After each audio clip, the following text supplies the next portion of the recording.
The stars in the void margins did not shine like other stars. They were old and tired, dying slowly in the darkness between galaxies. No trading ships came here. No explorers mapped these dead zones. The gravitational currents were too dangerous, the distances too vast, and the rewards too small. This was a place where things came to be forgotten.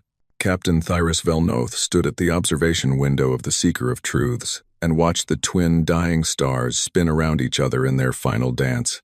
Red and orange light painted her blue-scaled face as she studied the readings on her datapad.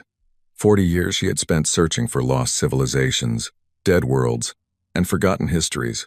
The Galactic Concord paid her well to find things that others had missed. But in all her decades of work, she had never seen readings like these. Captain called her navigator, a thin creature named Yeth whose 4 eyes blinked in sequence when he was nervous. The anomaly is 300 kilometers ahead. It appears to be artificial. Artificial? Thyrus walked to the main display screen. Out here? That is not possible. Nothing lives in the void margins. The sensors do not lie, Captain.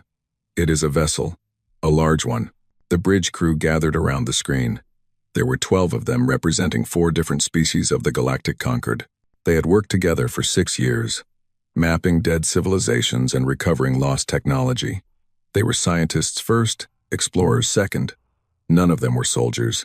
The image on the screen made Thyrus feel cold in a way she could not explain. The ship was massive. It stretched 3 kilometers from front to back, a dark shape against the darker void. Its hull was black, so black that it seemed to eat the light from the dying stars. Weapon arrays covered its surface in patterns that made no sense to Thyrus. Gun turrets pointed in every direction. Missile tubes lined its sides like the spines of some deep-sea creature. The entire design spoke of only one purpose: destruction. "What species built this?" asked Drax, the security officer. He was a Corvani, tall and muscular with gray skin and 4 arms. His people had once been warriors, though now they served as peacekeepers throughout the Concord. "The design matches nothing in our databases. Run a full scan," Thyrus ordered. "I want to know everything. Power signatures, life signs, age of materials, point of origin." The science team worked in silence. Minutes passed. The ship drifted closer, and with each passing moment, Thyrus felt her unease grow. There was something wrong about this vessel, something that went beyond its obvious purpose as a weapon of war. It felt like looking at a sleeping predator, one that might wake at any moment. "Captain," said Keth, the junior researcher. His voice was barely a whisper. "I found markings on the hull. Letters. A name. Can you translate?" "The computer is trying. The language is in our databases, but it carries the highest restriction level I have ever seen. Maximum security clearance required." Thyrus frowned. "Override it. Use my authorization code." Keth entered the codes. The screen flickered. Then a single word appeared, translated into Concord Common Tongue. Just a name. But when Thyrus read it, her blood turned to ice. "Human. That is not possible," whispered Yeth. "Humans are a myth, a story to frighten children." "They were real," Drax said. His voice was hard, serious. "My grandfather's grandfather fought in the cleanup operations after their war. He never spoke of what he saw, but he had nightmares until the day he died." Thyrus knew the stories. Everyone in the Concord knew them, though few believed they were true. 800 years ago, a species called humanity had risen from a small planet in a distant arm of the galaxy. They were young, ambitious, and terrifyingly adaptable. In less than 3 centuries, they had spread across hundreds of star systems. Then they had encountered the Sketh Dominion. The war that followed was the stuff of nightmares. The Sketh were a hive-mind species that consumed everything in their path. They saw other intelligent beings as nothing more than resources to be harvested. Humanity had stood against them, alone, while the rest of the galaxy watched from a safe distance. For 200 years, the war raged. Both sides developed weapons of unimaginable power. Both sides committed acts that would haunt the galaxy for centuries. And then, one day, it all stopped. A flash of light brighter than a billion suns. A chain reaction that consumed entire star systems. When the light faded, both species were gone. The Sketh homeworlds were ash. Every human colony was a radioactive ruin. The Galactic Concord formed in the aftermath, united by a single goal: Never again. Never again would the galaxy allow such a war to happen. Never again would species be left to fight alone. The humans had become a legend, a warning, a ghost story told to remind people of the cost of total war. And now, Thyrus was looking at one of their warships. There are no power signatures, Keth reported. No life signs. The ship appears to be completely dead. Based on hull decay analysis, it has been drifting here for approximately 800 years. Since the end of the war? Thyrus said. Yes, Captain. Drax stepped forward. We should leave. Report this to Concord Command and let the military handle it. This is not something for scientists to touch. The military would destroy it, Thyrus replied, or lock it away where no one could study it. Do you not understand what this represents? 800 years of history, lost. The humans left nothing behind except ruins and radiation. This ship could tell us who they really were. Not the monsters from the stories, but the people, their culture, their technology, their dreams, their weapons. Drax said grimly, those too. And is it not better that we understand those weapons? That we learn from them? The Concord has maintained peace for 8 centuries by remembering the past. This ship is part of that past. The bridge was silent. The crew looked at each other, uncertain. Finally, Yeth spoke. The captain is right. We are scientists. We came here to find lost history. We found it. One by one, the others nodded. Even Drax, though his face showed his unhappiness. Prepare a boarding party, Thyrus ordered. Full environmental suits, minimal equipment. We observe and document only. We do not touch anything unless absolutely necessary. The Seeker of Truths moved closer to the dead warship. As they approached, more details became visible. Thyrus could see the battle scars now, massive gouges in the hull where enemy weapons had struck. Entire sections were missing, torn away by explosions. The ship had fought hard before it died. Near what appeared to be the main airlock, letters were etched into the metal. Thyrus read them slowly, sounding out the unfamiliar human sounds. Wa. N.S. Prometheus. Prometheus, Keth repeated. My translator says it was a figure from human mythology, a being who stole fire from the gods and gave it to humanity. He was punished for this crime, but humans remembered him as a hero. Fitting name for a warship, Drax muttered. The boarding party assembled in the shuttle bay. 6 members of the crew, including Thyrus, Drax, and Keth. They wore full environmental suits with built-in scanners and recording devices. Each of them carried a small toolkit, but no weapons.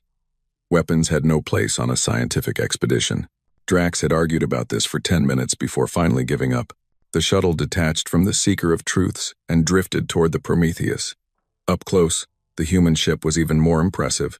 The hull was made of an alloy that Thyrus did not recognize, something that had resisted 8 centuries of cosmic radiation and micrometeorite impacts. The weapon arrays were enormous, each one large enough to destroy a small moon. The airlock is responding to our approach, Keth said suddenly. It is. Opening. Thyrus felt her heart beat faster. The ship has no power. How can the airlock be opening? I do not know. Perhaps backup systems. Emergency power. The mechanism appears to be mechanical, not electronic. The airlock yawned wide, a dark mouth waiting to swallow them. Thyrus knew she should turn back. Every instinct told her that something was wrong, but she was a scientist, and scientists did not run from mysteries. Take us in, she ordered. The shuttle entered the airlock. Behind them, the outer door closed. For a long moment, nothing happened. Then, with a hiss that they could hear even through their suits, the inner door began to open. Air rushed past them, stale and cold but breathable. The ship had somehow maintained its atmosphere for 800 years. Impossible, Keth whispered. They stepped out of the shuttle and into the darkness of the Prometheus. The corridors were narrow and utilitarian. There were no decorations, no artwork, no attempt to make the space comfortable. Every surface was metal. Every corner was sharp. The walls were lined with pipes and cables and hatches that led to unknown systems. Emergency lights glowed dimly at floor level, casting red shadows that made the darkness seem alive. This way, Thyrus said, following a map that Keth was building from sensor data. The bridge should be at the center of the ship. They walked for what felt like hours. The corridors twisted and turned, leading them through sections that had clearly seen heavy use. Thyras noticed scratches on the walls, dents in the floor, places where the metal had been worn smooth by countless footsteps. People had lived here, worked here, perhaps died here. They found the crew quarters near the ship's center. Row after row of small rooms, each one containing a single bed, a small desk, and a personal storage locker. Thyras entered one of the rooms and stopped, her breath catching in her throat. There were photographs on the walls. Human faces looked back at her. A male and female, standing together in what appeared to be a garden. Children playing in water, their mouths open in silent laughter. An older female with white hair, smiling at the camera. These were not soldiers. They were people, families, loved ones left behind. They carried their memories with them, Keth said softly. Into battle. Thyras looked at the photographs for a long moment. She tried to imagine leaving her homeworld, knowing she might never return, knowing she might die in the cold darkness of space. She tried to imagine carrying images of her family into that darkness, looking at them each night before she slept. She could not imagine it. And yet the humans had done exactly that. "Keep moving," she said, her voice thick with emotions she did not want to show. The medical bay was larger than Thyras expected. Rows of empty beds lined the walls, and cabinets filled with strange equipment stood in orderly lines. But it was the far end of the room that drew their attention. Stasis pods, dozens of them, arranged in a grid pattern, each one connected to a central power supply. Most of them were damaged, their glass covers cracked, their occupants long since decayed into dust and bone. But as Thyras walked among them, counting the dead, she saw something that made her stop. One pod was intact.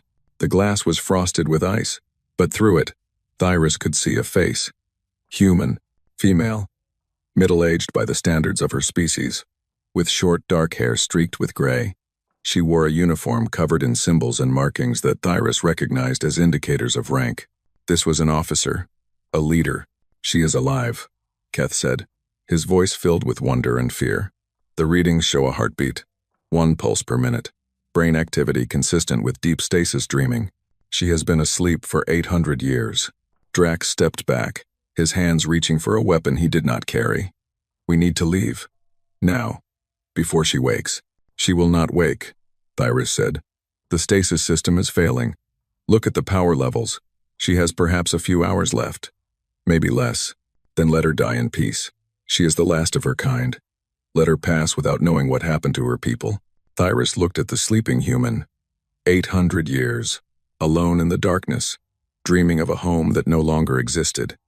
It seemed cruel beyond measure, but Thyras was a scientist, and scientists asked questions. "Document everything," she ordered. "I want full scans of the stasis system, the medical bay, the entire ship if possible." A noise interrupted her. A click, followed by a hum.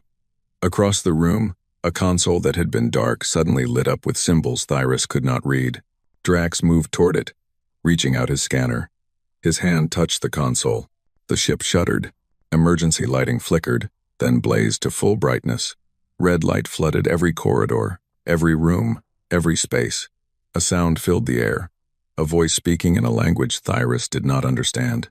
It was harsh and commanding, each word bitten off like a piece of metal. Then the voice changed. It cycled through different languages, hundreds of them, thousands, moving faster and faster until finally it found one that Thyras recognized. Foreign biological signatures detected. Threat assessment initiated. Command authority required. Initiating emergency revival protocol for ranking officer. "What did you do?" Thyras shouted at Drax. "I touched nothing. I only scanned it." The stasis pod began to hiss. The ice on the glass melted, running down the sides in streams of water. The lid cracked open, just a centimeter, and warm air poured out. "We need to go," Drax said. "Right now." They ran for the door, but the door did not open. Drax pressed the controls, hit the panel with his fist, tried to force it with his strength. Nothing worked. "The ship has locked us in," Keth said. His voice was calm, but his eyes were wild with fear. "It is not letting us leave." They turned back to the stasis pod. The lid was opening fully now, rising on silent hinges. The human inside moved, her chest rising as she took a deep breath. Her eyes opened. Thyris had seen predators before. She had studied species whose entire existence was built around hunting and killing. She recognized the look in those eyes. This was not confusion. This was not the slow awakening of someone emerging from sleep. This was immediate, sharp, dangerous awareness. The human was scanning the room, assessing threats, calculating responses. It took her less than 2 seconds to sit up. She looked at Thyris, then at the others. Her gaze moved across their faces, their equipment, their positions in the room. She was reading them like data on a screen, gathering information, making decisions. When she spoke, her voice was hoarse from centuries of disuse, but it was clear and steady, and it carried the weight of absolute authority. Report. Crew status. Thyris opened her mouth to respond, but she found that she had no words. 800 years of history stood before her, wrapped in the body of a single human female, the last survivor of a dead species, the commander of a ghost warship, and she was awake. The human climbed out of the stasis pod with movements that seemed too smooth, too controlled for someone who had been asleep for 8 centuries. Her legs did not shake.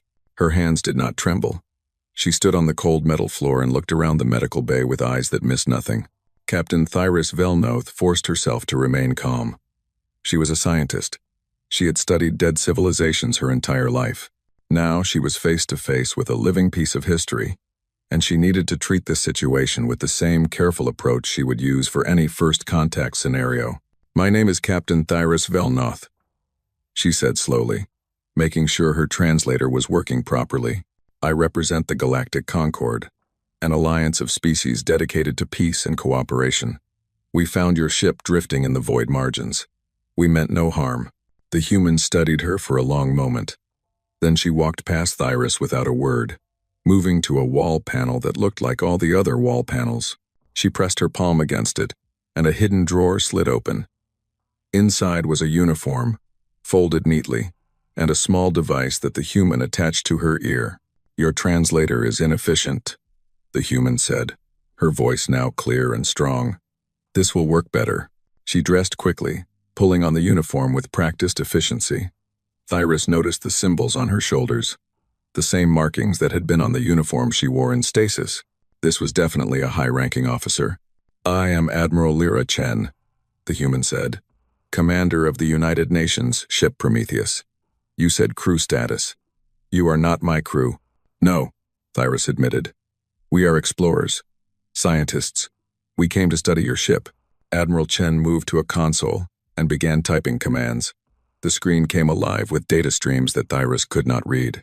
The human's fingers moved across the interface with the speed of someone who had done this 1,000 times before. 817 years, Chen said. Her voice did not change, but something in her posture shifted, a tension that had not been there before. "I have been asleep for 817 years. The war," Thyris began. "I know about the war. I was fighting it when I entered stasis." Chen turned to face them. "What happened? How did it end? Where is the rest of the fleet?" Thyris exchanged glances with her crew.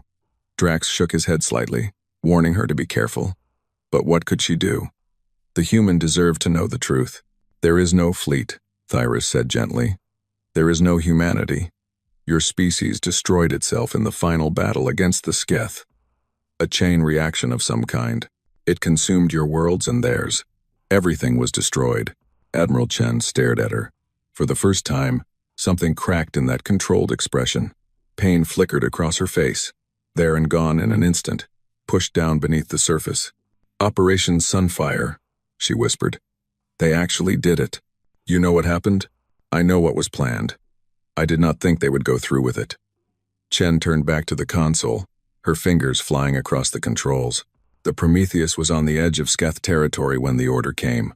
We were supposed to retreat to safe distance before the detonation. We did not make it. The gravitational wave caught us, threw us into uncharted space. The crew..." She stopped. Thyris saw her eyes move to the rows of damaged stasis pods, the dust and bones that were all that remained of her people. "The crew did not survive," Chen finished. "But I did." She was quiet for a moment. Then she straightened her shoulders and turned back to her console. "The ship's primary systems are offline.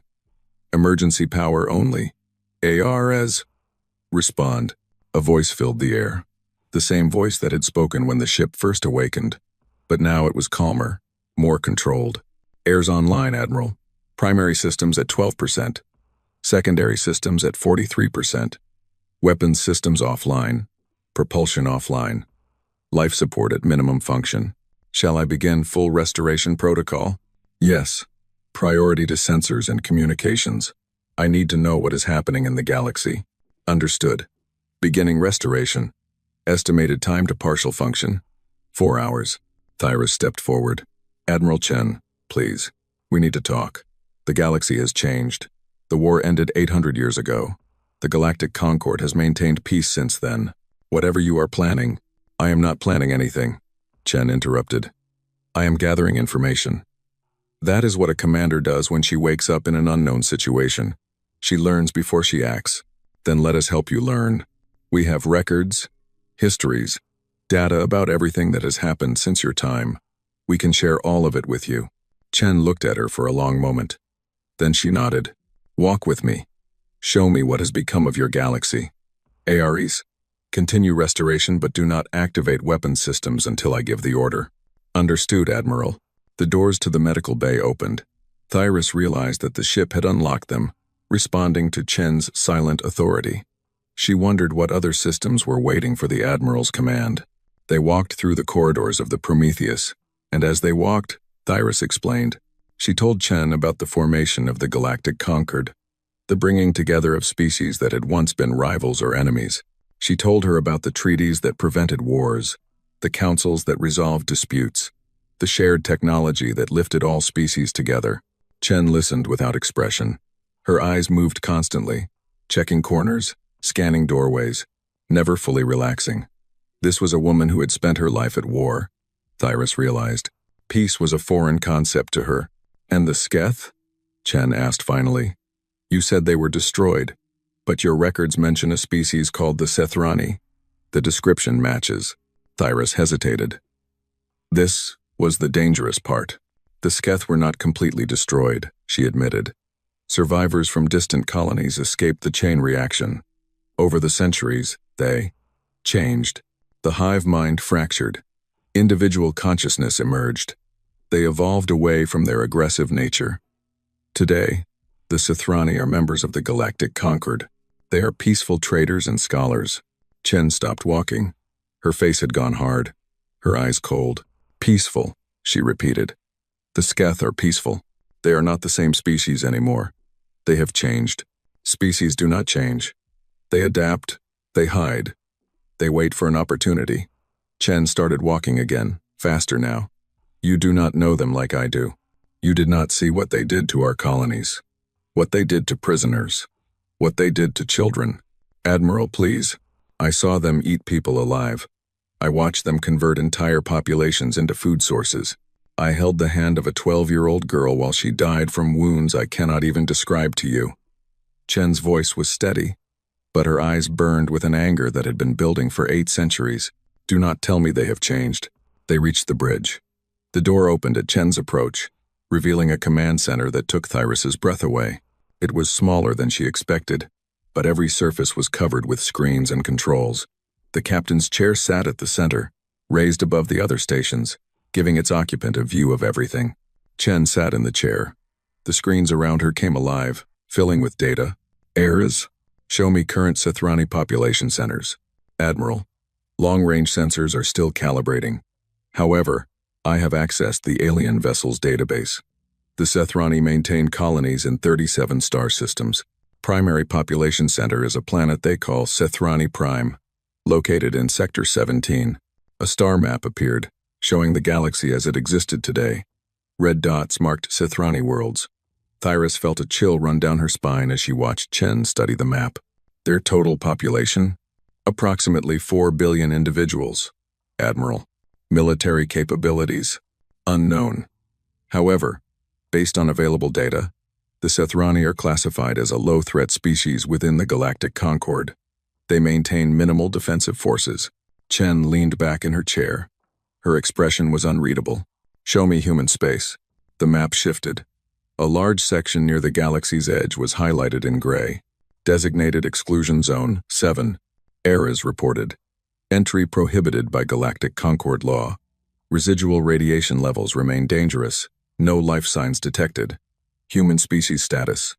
Extinct. Thyris watched Chen's face as she stared at the gray zone. Everything her people had built. Everything they had dreamed of. Reduced to a patch of forbidden space on a map. 800 years of silence. 800 years of nothing but radiation and debris. Admiral, Thyris said softly, I am truly sorry. Chen did not respond. She continued to stare at the map, at the empty space where her civilization had once existed. Minutes passed. The bridge was silent except for the hum of awakening systems. Finally, Chen spoke. Errors. What is the status of the ship's weapon systems? Weapon systems are offline but intact. Molecular forges are at minimum function. Drone production facilities are undamaged. With sufficient resources, full offensive capability could be restored within 72 hours. Thyris felt fear grip her heart. Admiral, what are you doing? I am asking questions, Captain. Nothing more. Chen turned to look at her. You said your Galactic Concord values peace, that you learn from the past to prevent future wars. Then let us learn together.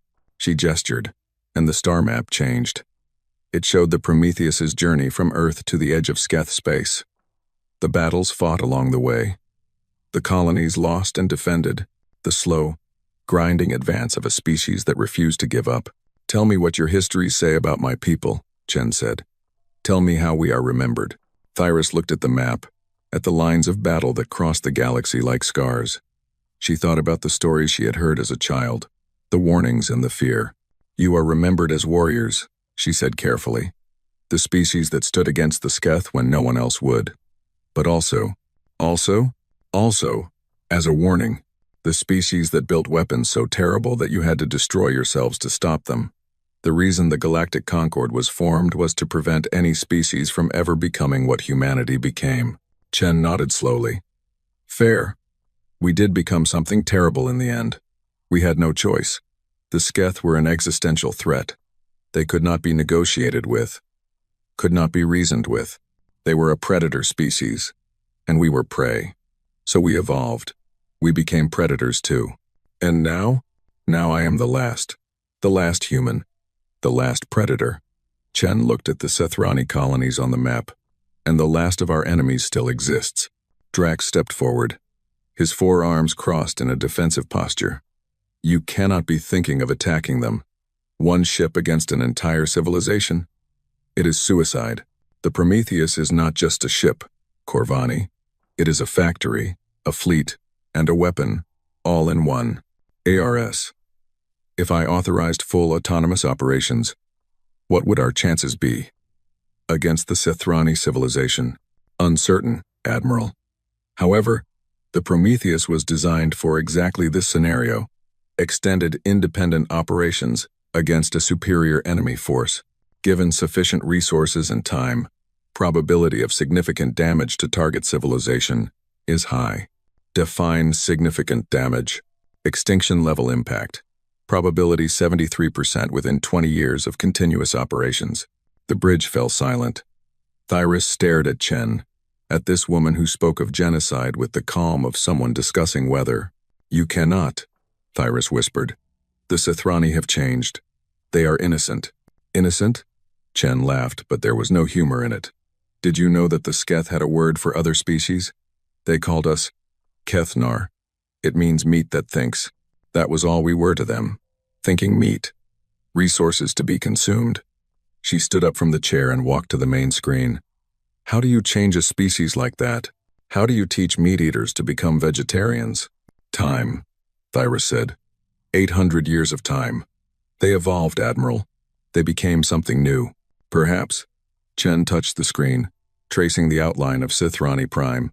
Or perhaps they are simply waiting, growing stronger, preparing for the day when they can finish what they started. And if they are not, if they truly have changed, Chen turned to face her. For a moment, just a moment, Thyris saw something beneath the warrior's mask. Exhaustion, grief, a loneliness so vast it could swallow stars. Then I have nothing, Chen said quietly. If the enemy is gone, truly gone, then there is no purpose. No mission. Just an old soldier in a dead ship, floating through a galaxy that has forgotten her. She paused. Is that what you want me to believe, Captain? That everything I fought for, everything my people died for, has become nothing? Not nothing, Thyris replied. A foundation. Your sacrifice gave the galaxy a chance to build something better. The Concord exists because of you. Peace exists because of you.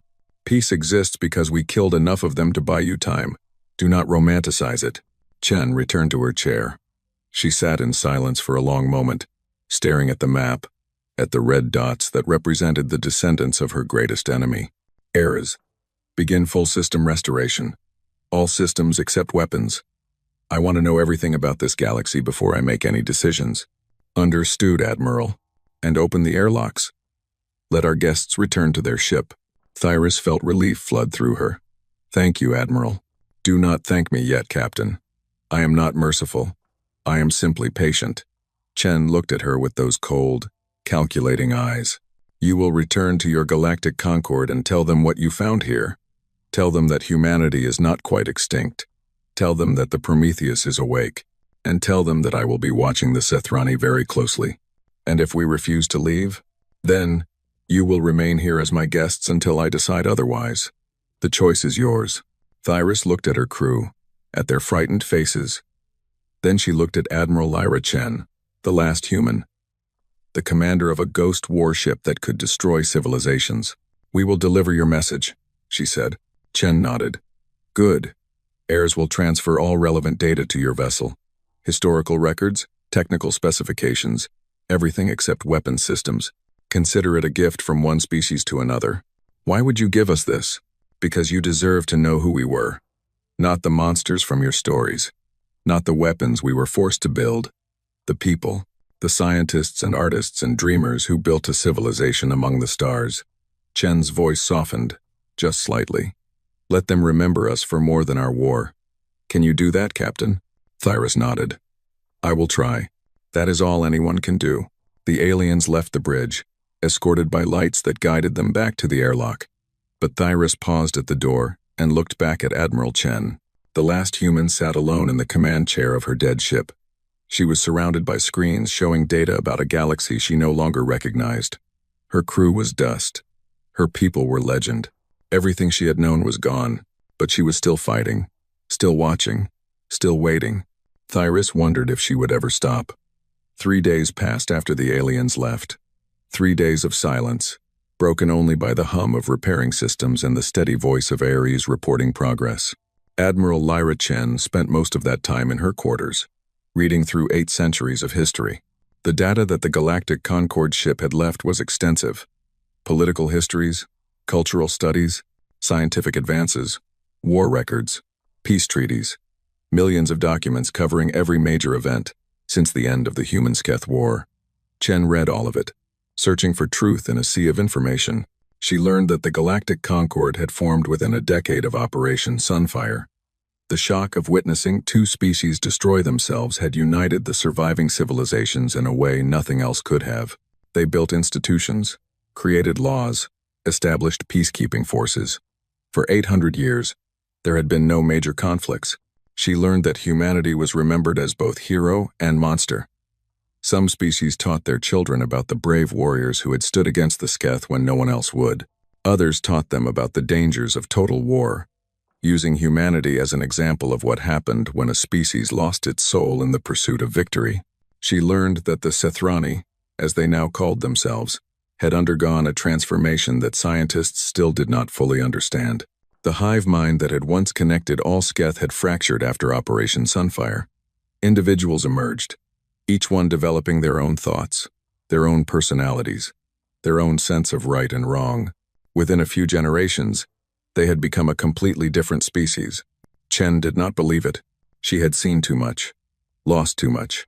The images in her mind were too vivid, too painful. The screams of colonists being dragged from their homes, the sight of Sketh warriors feeding on captured soldiers, the small hand of a child growing cold in her grip. Species did not change. They adapted. They hid. They waited. On the 4th day, Chen returned to the bridge. The Prometheus had restored most of its primary systems. Sensors now reached across dozens of light years. Communications could contact any world in the sector.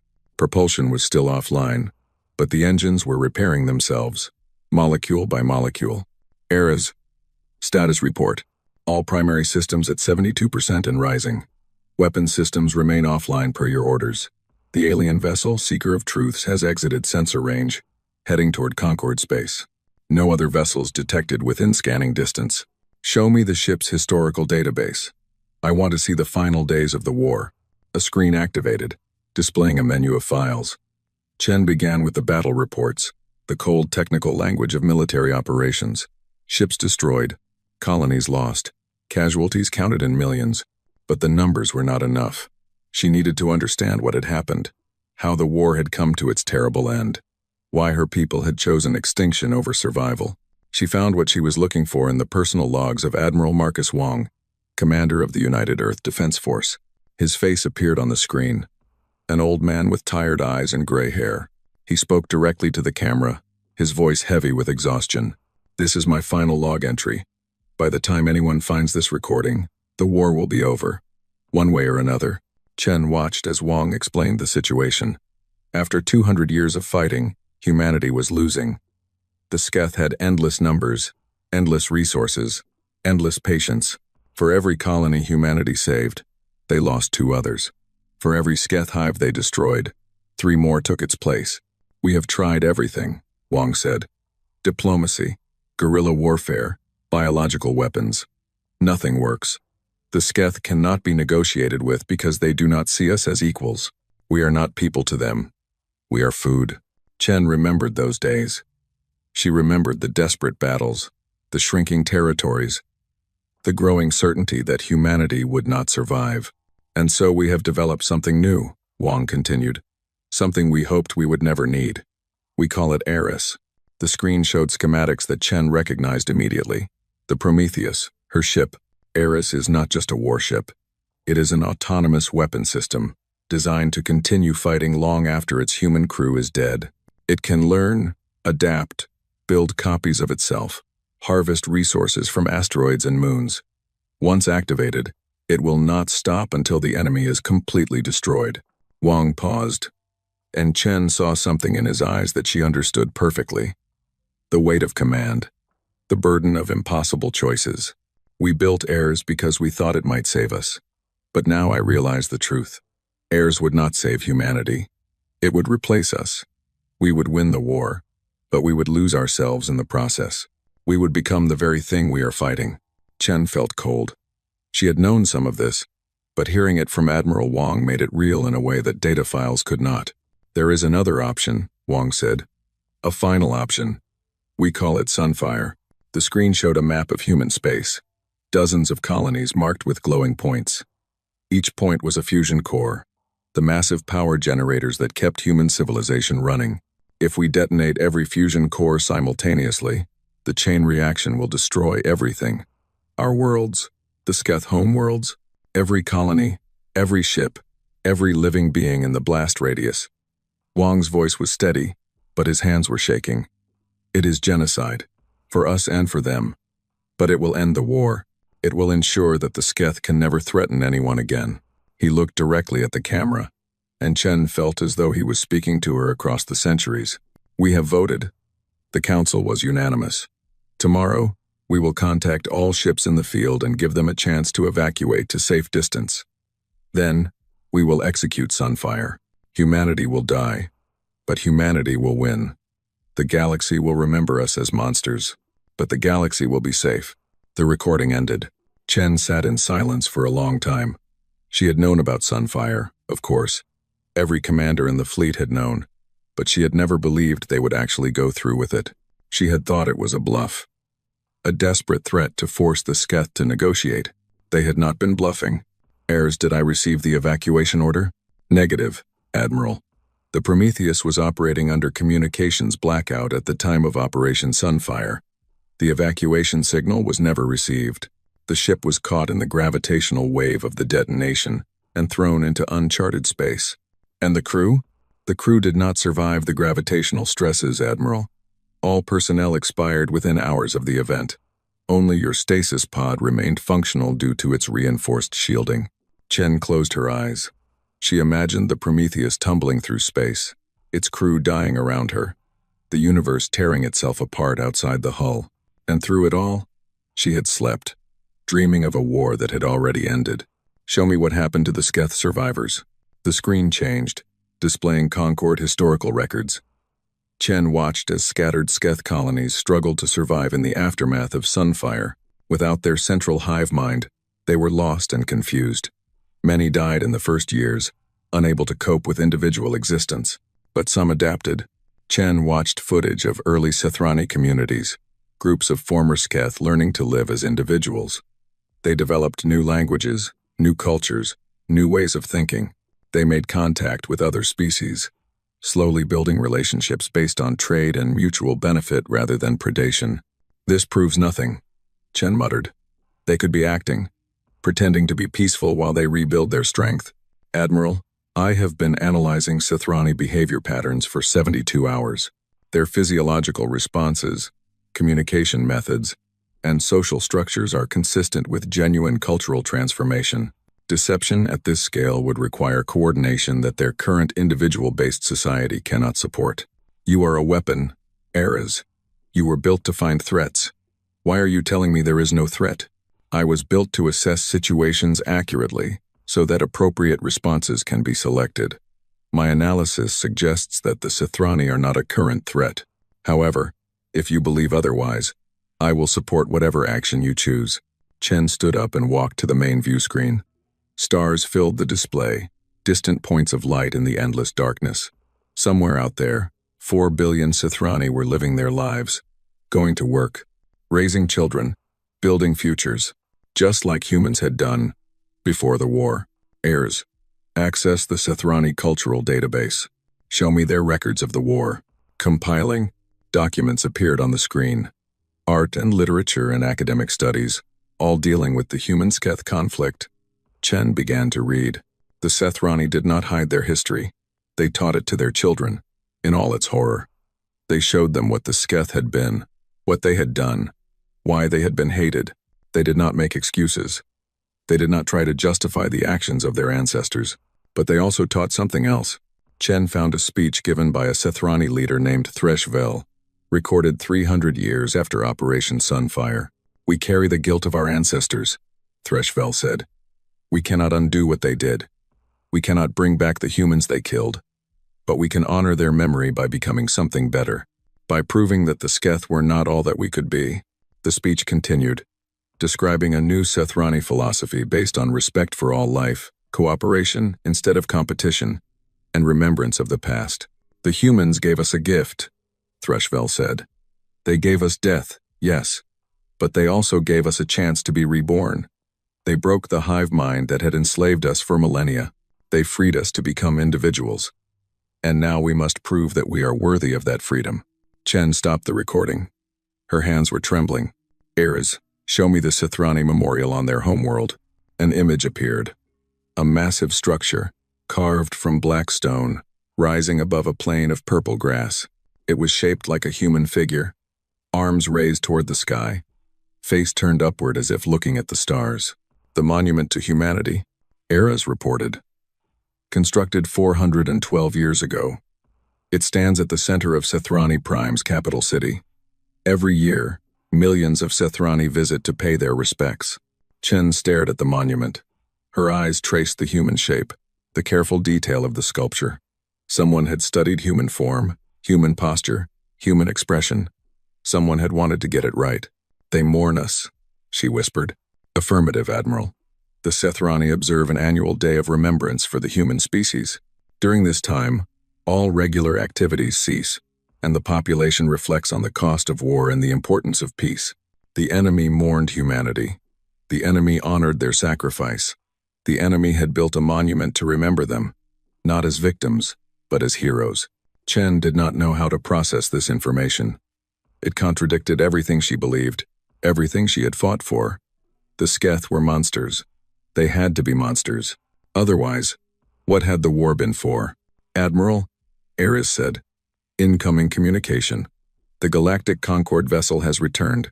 accompanied by a fleet of ships. They are hailing us. Chen turned to the communications console. A face appeared on the screen, unfamiliar, with features that combined elements of several species she had seen in the Concord database. "This is Ambassador Yul Karen of the Galactic Concord Council," the figure said. "We have received Captain Velnoth's report. Admiral Chen, the Council requests an immediate meeting to discuss the situation." "The situation," Chen repeated. "You mean me?" "We mean the discovery of a fully functional human warship with extinction-level capabilities. Surely you understand our concern." Chen understood. In their position, she would have responded the same way. A ghost from the past, commanding a weapon that could destroy civilizations. Of course they were afraid. "I will meet with your council," she said, "but I will not disarm my ship. Not until I am satisfied that the Sithrani are truly what they claim to be." Ambassador Karen nodded. "That is acceptable. We will provide escort to Council Station. The Sithrani representative has asked to be present at the meeting. I trust you have no objection?" Chen's jaw tightened. The Sithrani wanted to meet her. The descendants of the Sketh, face to face with the last human warrior. "No objection," she said. "I look forward to it." The communication ended. Chen turned back to the view screen, to the stars and the darkness and the mysteries that waited. 800 years. The galaxy had changed in ways she could not have imagined. The enemy had become something new. The war had ended in a way that no one had expected, but she was still a soldier, and soldiers followed orders, gathered intelligence, and made decisions based on evidence. It was time to see the truth for herself. "Heirs, prepare the ship for escort. We are going to Council Station." "Understood, Admiral. Should I prepare weapon systems for potential engagement?" Chen hesitated. Then she shook her head. "No. Keep weapons offline, but maintain full readiness. If this is a trap, I want to be ready." "Understood." Preparations underway. The Prometheus hummed with renewed energy as its engines finally came online. The ghost warship was moving again, carrying the last human toward a meeting that would determine the fate of millions. Chen wondered what she would find when she got there. Enemies pretending to be friends? Former monsters who had truly become something better? Or something else entirely? Something she could not yet imagine. There was only one way to find out. She sat in her command chair and waited as the stars began to move. Council Station hung in the void between 3 star systems, a massive structure of metal and glass that served as the headquarters of the Galactic Concord. Ships of every size and design floated around it, from small personal vessels to massive cargo haulers. It was a place of diplomacy and trade, where species that had once been strangers learned to become neighbors. The U.N.S. Prometheus arrived under escort, surrounded by a dozen Concord warships. Admiral Lyra Chen watched them through the view screen, analyzing their weapon systems, calculating their threat level. The Concord ships were impressive, but they were designed for peacekeeping, not war. Against the Prometheus, they would last minutes at best. Ayres confirmed her assessment. "Escort vessels pose minimal threat, Admiral. Shall I prepare defensive countermeasures?" "Negative. We are here as guests, not invaders." "Understood." The Prometheus docked at a section of Council Station that had been cleared of other vessels. Chen noticed guards everywhere, watching her ship with nervous eyes. She could not blame them. To them, she was a legend made flesh. A warrior from an age of nightmares. She dressed in her formal uniform, the one reserved for diplomatic functions and ceremonies. It felt strange to wear it after so long. The last time she had worn this uniform, she had been attending the funeral of Admiral Wong's son, killed in a Sketh raid. 800 years. The memories felt like yesterday. A shuttle carried her from the Prometheus to the station's main hall. Captain Velnoth met her at the docking bay, looking nervous but determined. "Admiral Chen, thank you for agreeing to this meeting. Did I have a choice?" "There is always a choice. You could have refused. You could have attacked. The fact that you did neither tells me something about you." Chen said nothing. She followed Velnoth through corridors filled with beings she had never seen before. Species that had evolved and grown while humanity slept in death. They stared at her as she passed, their expressions a mix of curiosity and fear. The council chamber was a circular room with seats rising in tiers around a central platform. Representatives of 100 species filled those seats, their forms ranging from vaguely humanoid to completely alien. At the highest tier sat the council itself, 12 beings who governed the galactic concord, but Chen's eyes found only one figure in the room. The Sethrani representative sat in a place of honor near the council's platform. She was tall and slender, with the segmented body and multiple limbs that Chen remembered from the war. But there were differences. The eyes, once flat and emotionless, now showed depth and feeling. The posture, once aggressive and predatory, was now calm and open. Chen felt her hands curl into fists. 800 years had passed, but her body remembered. Her body remembered the terror and the rage, and the desperate need to survive. "Admiral Lyra Chen of the United Nations ship Prometheus," announced a voice. "Please step forward." Chen walked to the center of the room and stood alone under the lights. The head counselor, a being with silver skin and too many eyes, spoke first. "Admiral Chen, you are the last survivor of the human species. For 800 years, your people have been remembered as both heroes and cautionary tale. We welcome you to the Galactic Concord, though we must admit to some concern about your vessel." "My vessel is a warship," Chen replied. "It was built for one purpose, but I have not fired a weapon since I awakened, and yet you refuse to disarm. Would you disarm, counselor, if you woke up to find the descendants of your greatest enemy still alive and thriving?" The chamber fell silent. Chen turned to look at the Sethrani representative, who met her gaze without flinching. "I am Thresh Ven," the Sethrani said. Her voice was melodic, nothing like the harsh clicking sounds Chen remembered from the war. "I am a descendant of those you call the Sketh, and I am here to speak with you, if you will allow it." "Speak then." Thresh Ven rose from her seat and descended to the central platform. She moved slowly, giving Chen time to react, showing that she meant no threat. "My ancestors were monsters," Thresh Ven said. "I do not deny this. I do not excuse this. They caused suffering beyond measure, and they paid for it with near extinction. But I am not my ancestors. My people are not the Sketh. We have spent 8 centuries trying to prove that we can be better. And you believe you have succeeded? I believe we have made progress. We have laws against violence. We have institutions that promote cooperation.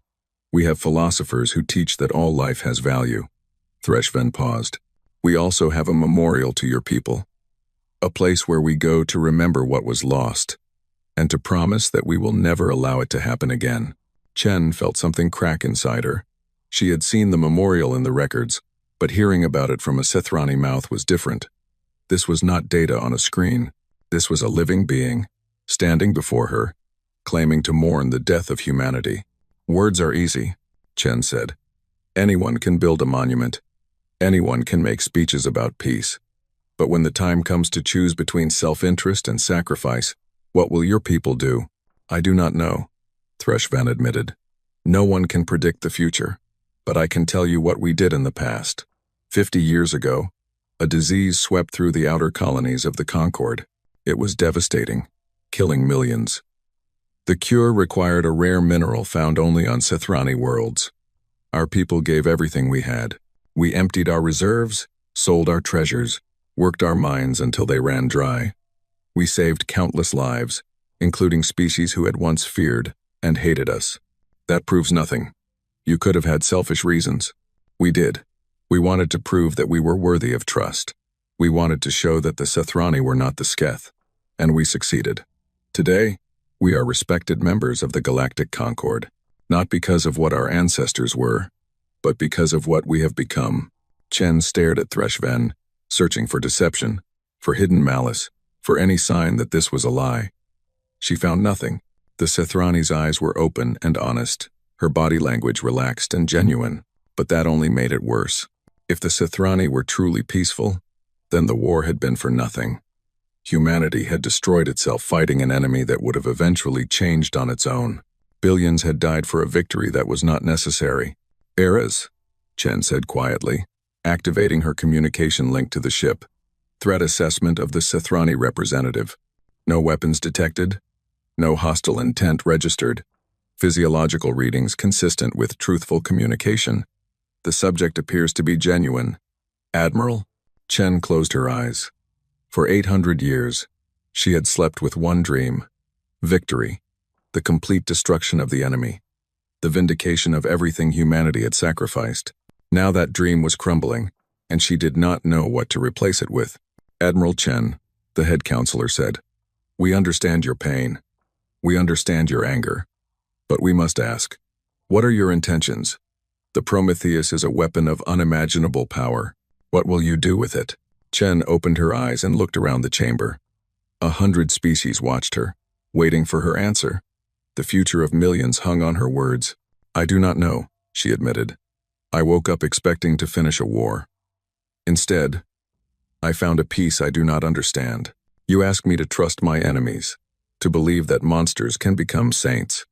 That is not easy." "No one said it would be easy," Threshven replied. "But it is possible. I am living proof." Chen turned back to the Sithrani. "You want me to believe that your people have changed. But I remember what they were. I remember the screams, the blood, the dying. I remember a little girl named Sarah, who died in my arms because your ancestors thought she was nothing but food."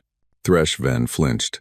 For the first time, Chen saw pain in those alien eyes. "I cannot undo what was done," Threshven said softly. "I cannot bring back Sarah or the billions of others who died. All I can do is try to ensure that it never happens again. That is why we built the memorial. That is why we teach our children about the war. That is why I am standing here, asking you to give us a chance. A chance to do what? To prove that we are worthy of forgiveness. Not today. Not tomorrow. Perhaps not in your lifetime. But eventually, we will keep trying. For as long as it takes. Because that is what redemption requires." The chamber was silent.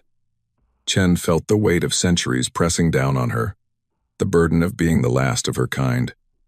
She was tired, so tired. She had been fighting for so long that she had forgotten how to do anything else. "Admiral," Era said through the communication link, "I am detecting elevated stress levels. Do you require assistance?" "No," Chen whispered. "I require a decision." She looked at the Prometheus through the station's windows. Her ship floated in the void, dark and silent, waiting for her command. Inside its hull, Eris monitored every system, ready to unleash destruction at a single word. She could do it. She could return to her ship, activate the weapons, and begin a campaign of extermination. ARS had calculated the odds. 73% chance of success. In 20 years, the Sethrani would be extinct. Humanity would be avenged. But would it be justice? The Sketh were gone. They had died with humanity in the fire of Operation Sunfire. The Sethrani were something new, born from the ashes of 2 extinct species. They had never eaten a human colonist. They had never attacked a human ship. They had only tried to survive and become something better than their ancestors. Could she punish children for the sins of their parents? Could she destroy a civilization for crimes committed 800 years ago by beings who no longer existed? Chen thought of Admiral Wang, sitting alone in his office, making the decision to execute Sunfire. He had chosen genocide because he believed it was the only way to save the galaxy. He had sacrificed humanity to destroy a threat that could never be negotiated with. But the threat had changed. The Sketh had become the Sithrani. The hive mind had fractured into billions of individuals. The predator species had become a peaceful member of the galactic concord. Wang had been wrong. The enemy could change. Species could evolve beyond their darkest instincts. Did that mean humanity's sacrifice had been pointless? Or did it mean something else entirely? "Admiral Chen," the head counselor said, "we need your answer. What will you do?" Chen took a deep breath. She thought of Sarah, the little girl who had died so long ago. She thought of her crew, sleeping forever in their broken stasis pods. She thought of Earth and Mars and all the human worlds that had burned in the final fire. Then she thought of the memorial on Sithrani Prime, the monument to humanity that stood at the center of an alien city. She thought of Threshven, standing before her with honest eyes and genuine remorse. She thought of 800 years of peace, built on the ashes of her people's sacrifice. "Ayers," she said through the communication link, "stand down from combat readiness. Deactivate all weapon systems." "Admiral, are you certain? This will leave us defenseless." "I am certain." "Do it." "Understood. Weapons systems deactivating." The Prometheus is now in standard patrol mode. Chen looked at Threshven, at the Sithrani who represented everything she had once hated. "I do not forgive you," she said. "I do not trust you." I may never be able to do either, but I will not destroy you. Not today. Not ever. Threshven bowed her head. Thank you, Admiral. That is more than we deserve. Perhaps, but it is what humanity would have wanted. We did not sacrifice ourselves so that our last survivor could become a monster. Chen turned to the council. I will remain in this sector with my ship. I will watch. I will observe. If the Sethrani prove themselves worthy of peace, I will accept it. If they return to their old ways, I will end them. Either way, the Prometheus will be here. The head counselor nodded slowly. That is acceptable. The Galactic Concord welcomes you, Admiral Chen. Not as a weapon, but as a witness. May you find what you are looking for. Chen did not know what she was looking for. Closure? Redemption? A reason to keep living in a universe that had moved on without her? All she knew was that the war was finally over. And somehow, she needed to find a new purpose. She walked out of the council chamber, past the staring eyes of 100 species, past the guards and the diplomats and the curious onlookers. She returned to her shuttle and flew back to the Prometheus, the ghost warship that had been her home for so long. Ares greeted her as she stepped onto the bridge. Welcome back, Admiral. All systems report normal operation. Weapons remain offline per your orders. Good. Maintain current status. Understood. What are your next orders? Chen sat in her command chair and looked out at the stars. The galaxy stretched before her, vast and strange and full of possibilities she had never imagined. I do not have orders yet, she said. I need to think. For the first time in a very long time, I need to think about something other than war. I will await your instructions, Admiral. Chen nodded and closed her eyes. The silence of the bridge surrounded her, broken only by the soft hum of the ship's systems. She was still a soldier. She always would be. But perhaps, after 800 years, she could learn to be something else as well. The last human sat alone in her ghost ship, surrounded by stars, and waited for the future to reveal itself. 5 years passed. Admiral Lyra Chen had expected those years to be empty, a slow slide into irrelevance as the galaxy continued without her. Instead, she found herself busier than she had ever been during the war. The Galactic Concord wanted to learn from her. Scientists came to study the Prometheus, marveling at technology that was 800 years old yet still more advanced than anything they had developed. Historians interviewed her for hours, recording every detail of the war she could remember. Philosophers debated the ethics of her choices, of humanity's choices, of the decisions that had led to Operation Sunfire. Chen answered their questions as honestly as she could. She told them about the early days of the war, when humanity still believed they could win through conventional means. She told them about the desperate middle years, when the Sketh seemed endless and victory seemed impossible. She told them about the final days, when Admiral Wang and the Council had made their terrible choice. But most of all, she told them about the people, the soldiers who had fought and died, the scientists who had worked through the night to develop new weapons, the civilians who had kept working, kept living, kept hoping even as their worlds burned around them. She told them about Sarah, the little girl who had become a symbol of everything humanity was fighting for. The Sethrani listened to these stories more closely than anyone. They sent scholars to study human culture, artists to recreate human art, musicians to learn human songs. They wanted to understand the species their ancestors had tried to destroy. Threshven became a regular visitor to the Prometheus. At first, Chen had been cold to her, barely tolerating her presence. But as the years passed, something changed. She began to see Threshven not as a representative of the enemy, but as an individual, a person with her own thoughts, her own hopes, her own fears. They talked about everything. The war, the peace, the meaning of survival when everything you loved was gone. Threshven understood loneliness in a way that few others could.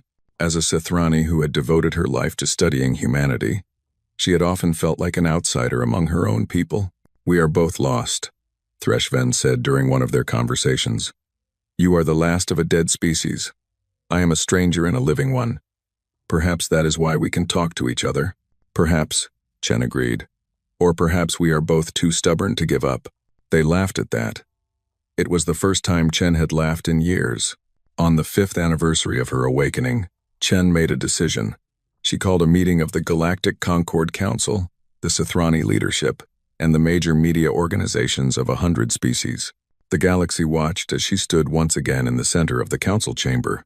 "I have spent 5 years observing," she said, "watching, waiting for the Sithrani to show their true nature. I was certain that they were hiding something, that their peaceful exterior was a mask for the monsters beneath."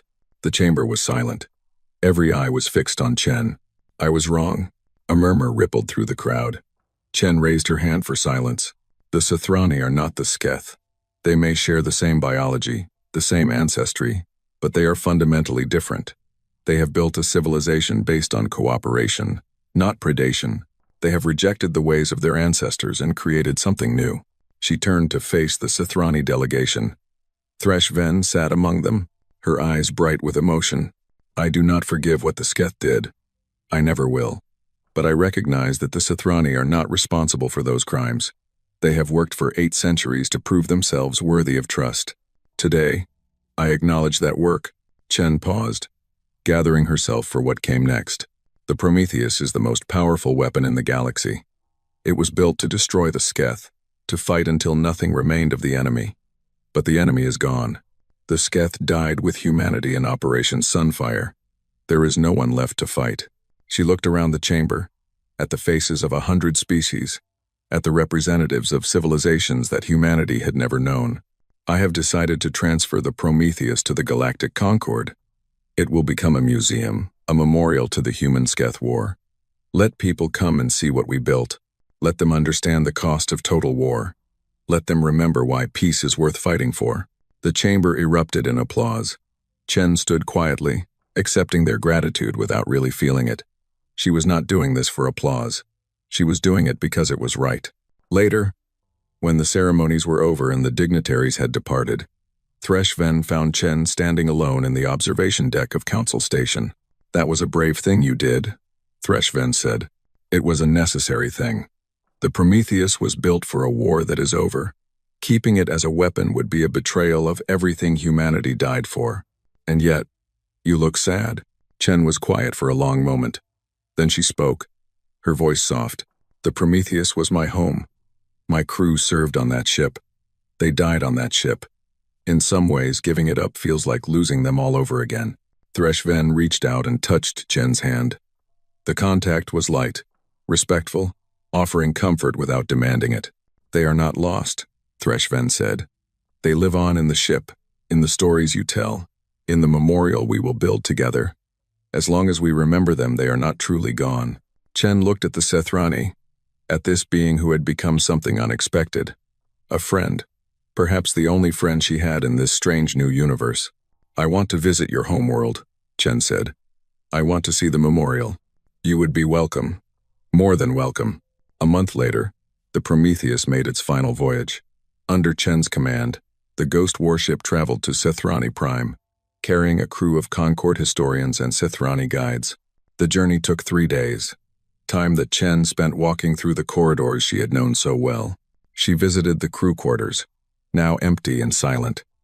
She touched the photographs that still hung on the walls, images of families that had died 800 years ago. She sat in the mess hall where her crew had shared meals and jokes and moments of connection in the midst of war. And she said goodbye. "Eras," she said on the last night of the voyage. "How do you feel about becoming a museum?" "I do not feel, Admiral. I am an artificial intelligence. I process information and execute commands." "That is not what I asked." There was a pause, longer than usual. When Air spoke again, something in its voice had changed.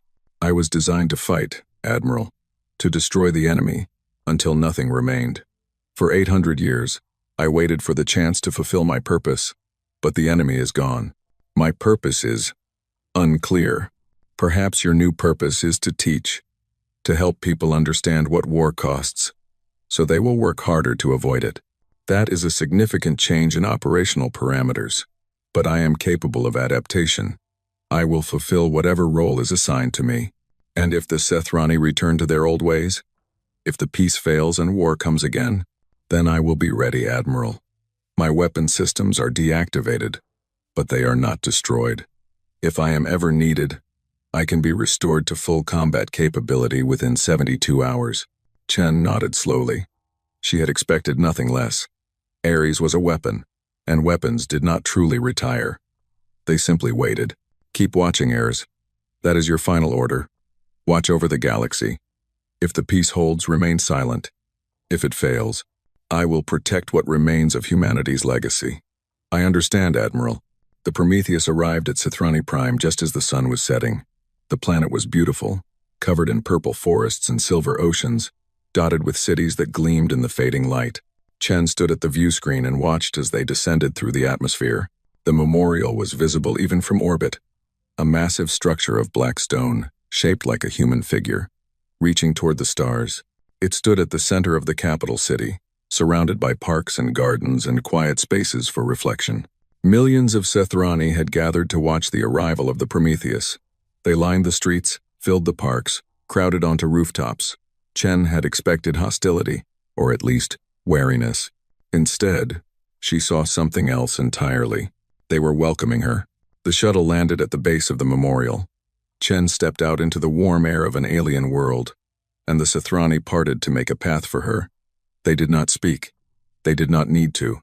Their silence was a tribute, a recognition of everything she had lost. She walked toward the memorial, Threshven at her side. The human figure loomed above her, 30 meters tall, carved with incredible detail. She could see the face, strong and determined, looking up at the stars with hope and defiance. Who was the model for this? Chen asked. No one specific. Our artists studied every image of humanity we could find. They wanted to capture the essence of your species. The courage, the determination, the refusal to give up, even when all hope was lost. Chen touched the base of the statue. The stone was warm from the sun, smooth under her fingers. We did give up in the end. We chose to die rather than keep fighting. No, Threshven said firmly. You chose to sacrifice yourself so that the galaxy could live. That is not giving up. That is the ultimate act of courage. Chen closed her eyes. She thought of Admiral Wang, making his terrible choice. She thought of her crew, sleeping in their broken pods. She thought of Sarah, the little girl who had died too young. And she thought of the Sithrani, standing in silent tribute around her. The descendants of the enemy, honoring the species that had destroyed itself to stop them.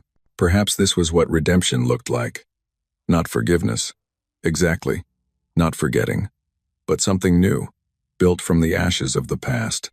I have something to ask, Chen said. When I die, I want to be buried here, at the base of this memorial. Is that possible? Threshven's eyes widened. You would choose to rest among us? After everything that happened? The war is over. The enemy is gone. All that remains are people trying to build a better future. Chen looked up at the memorial, at the human figure reaching for the stars. This is the only place in the galaxy where humanity is still remembered. Where else would I want to rest? Then it will be done. When your time comes, you will be buried here, with full honors. The galaxy will remember Lyra Chen as the last human, the woman who had the power to destroy and chose instead to heal. Chen nodded. She did not know how much time she had left. The stasis had preserved her, but she was still old by human standards. Years, perhaps. Maybe decades. It did not matter. She had found what she was looking for. She spent the rest of that day walking through the city, talking to Sithrani who wanted to meet her, answering questions from children who had only known humanity as a story. She told them about Earth, about the blue oceans and the green forests and the cities that had reached toward the sky. She told them about music and art and love and all the things that had made humanity more than just a species of warriors. And they listened. They recorded every word, every image, every moment. They were building an archive of humanity, a collection of memories that would survive long after Chen was gone. That night, standing on a balcony overlooking the memorial, Chen made a final broadcast. It was transmitted across the galaxy, to every world, every station, every ship. The last message from the last human. My name is Lyra Chen. I am the final survivor of a species that destroyed itself to save the galaxy. For 800 years, we have been remembered as warriors, as destroyers, as the species that built weapons too terrible to use. She paused, looking up at the stars. But we were more than that. We were dreamers and builders and lovers. We wrote poetry and painted pictures and told stories around fires. We raised children and cared for our elderly and mourned our dead. We were human. Today, I am giving you the Prometheus, the most powerful weapon humanity ever built. It will become a museum, a reminder of what war costs. Walk its corridors. Look at the photographs of our families. Read the letters we wrote to loved ones we would never see again. And remember that behind every soldier, there is a person. Behind every weapon, there is a hand that did not want to build it. The war is over. Humanity is gone. But our legacy remains. Not the weapons, not the destruction, the hope, the belief that tomorrow could be better than today, the willingness to sacrifice everything for a future we would never see. That is what I want you to remember. Not how we fought, how we loved, how we hoped, how we dreamed. She took a deep breath, feeling the weight of 8 centuries lifting from her shoulders. This is Admiral Lyra Chen, last survivor of the United Nations, ship Prometheus, signing off. Thank you for listening, and thank you for remembering. The broadcast ended. Chen stood alone on the balcony, surrounded by the stars of an alien sky. She was tired, so tired, but for the first time since she had awakened, she felt at peace. In the years that followed, the Prometheus Museum became the most visited site in the galactic Concord. Billions came to walk its corridors, to learn about the species that had lived and died in the darkness of space. School children of 100 races listened to recorded messages from human crew members, saw photographs of human families, touched artifacts that had survived 8 centuries. And in the ship's core, eras watched, silent, patient, waiting. The peace held. Years became decades. Decades became centuries. The Sethrani continued to evolve, to grow, to prove themselves worthy of the trust they had been given. Admiral Lyra Chen died peacefully in her sleep, 53 years after her awakening. She was buried at the base of the memorial, as she had requested. The funeral was attended by representatives of every species in the galactic Concord. Threshven, now very old herself, spoke the final words. She had the power to destroy us all. She chose to teach us instead. That is the legacy of humanity. Not their weapons, their mercy. And in the silence of the Prometheus, AREs recorded everything. Every face, every word, every tear. The galaxy remembered humanity, and AREs remembered too, just in case.